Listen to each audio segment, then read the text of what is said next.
안녕하십니까. 저는 한의사이자 영양사이자 대학원 수업을 들으면서 열심히 공부하는 학생이자 또 학생 이전에는 영어랑 과학을 가르쳤던 강사이자 한의사 조민석입니다.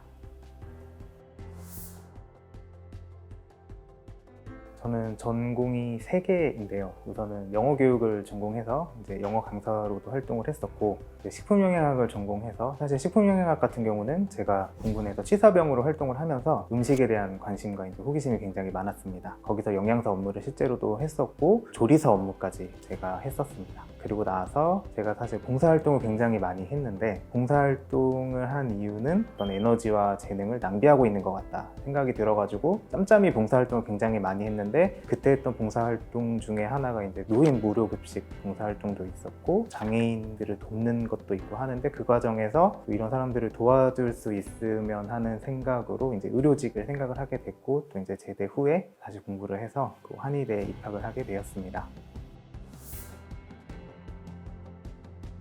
한의사 같은 경우는 이제 저에게 더 특별한 이유가 있는 것이, 사실 음식에 관심이 많은 사람들은 평소에 건강을 더 많이 생각하는 사람들이고, 질병에 걸려서 그 질병에 관심이 많을 수도 있지만 어떤 것을 먹어서 좀 이 질병을 막아보고 싶다라고 생각을 하는 경우가 많거든요. 그래서 음식도 그렇고 어떻게 보면 예방의학적인 성격이 영양학과 한의학 둘 다 갖고 있는데, 한의학에서도 이제 치미병이라고 해가지고 병에 걸리기 전에 사람들의 지친 몸과 마음을 다스린다는 점이 저에게 더 특별한 의미로 다가와서 한의대에 진학을 생각하게 되었습니다.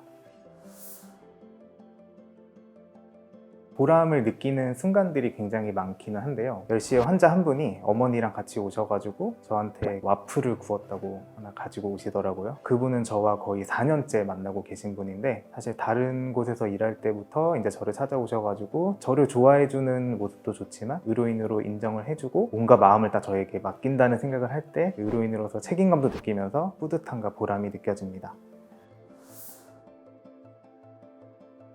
저 같은 경우는 이제 영양학을 공부하고 영양학적으로 상담을 많이 했기 때문에 기본적으로 영양학적 티칭도 더불어 해드리고 있습니다. 최근에 방문하신 환자 중에 눈밑이 떨린다고 하셔서 오신 분이 있는데, 그분 같은 경우는 약국에 들려서 마그네슘 보충제를 먹었음에도 전혀 차도가 없더라 해서 질문을 해보니 닭가슴살만 거의 한 달 정도 드셨더라고요. 근데 그럴 경우는 영양학적으로 어떻게 보면 편협한 이제 식단을 먹으면 무기질 원소라든지 아니면 뭐 비타민도 부족하기 쉽고, 사실은 평소에 식단에서 그런 걸 신경 안 써도 되는 이유는 다양한 것을 먹으면서 교차적으로 먹으면 굳이 신경 쓰지 않더라도 다 체내에 들어오기 때문인데, 그분 같은 경우는 한 가지 식단만 먹기 때문에 특정 영양소에 대해서만 과잉 흡수가 되고 또 나머지들은 부족하기 때문에 어떻게 보면 신체적으로 눈밑 떨림이라고 나타난 것입니다. 그래서 마그네슘 하나 딱 보충제를 먹는다고 해결이 되는 게 아닌데, 계속 그것만 드시다 보니까 전혀 차도가 없고 하시는데, 단백질만 먹어서 만약에 근육을 키우고 싶다면 닭가슴살 말고도 계란이라든지 다른 단백질도 있고 또 콩단백질도 있기 때문에 이런 단백질 내에서 좀 식단을 돌려서 먹어보시라 하신 다음에 일주일 만에 바로 눈밑 떨림이 사라지셨습니다. 이런 것을 볼 때 이 환자한테 어떻게 보면 제가 영양사이자 한의사이기 때문에 또 이게 놓치기 쉬운 것들이 제 눈에 보인 것인데, 이 환자한테 이 순간에 가장 필요한 것을 제가 제공했다는 생각을 할 때 기분이 좋고, 영양사를 동시에 가지고 있는 저만의 어떤 독특하면서 특수한 치료라고 생각을 합니다.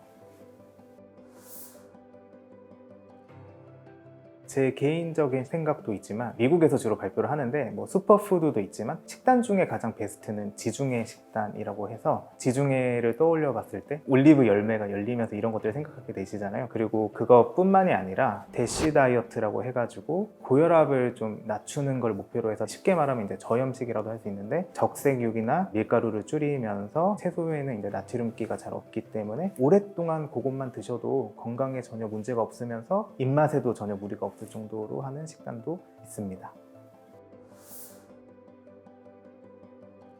로컬에서 굉장히 많은 진료들이 일어나고 있지만 로컬 데이터들이 크게 쌓이고 있지 않다는 생각이 듭니다. 그래서 제가 조금 더 로컬 데이터들을, 특히나 영양학적 데이터 같은 경우는 혈액이라든지 손발톱으로 해서 데이터를 모을 수가 있는데, 그것들을 모아서 웬만큼 쌓이면 이제 발표를 해가지고 어떻게 보면 영양학과 한의학의 어떤 중간적인 논문들을 계속 많이 내고 싶은 계획도 가지고 있고, 그런 식으로 이제 영양학에서 이미 과학화를 이룬 것들을 한의학에 좀 비슷하게 접목을 시켜가지고 한의학을 한의학의 언어로만 설명을 하는 것이 아니라 영양학적인 언어를 가지고 동시에 설명하면 한의 환자분들도 받아들이는 데 있어서 이제 더 훨씬 더 친숙할 수 있고, 또 한의학의 외연을 넓힐 수도 있고 해서 그런 식으로 한의학의 과학화를 생각해 보았습니다.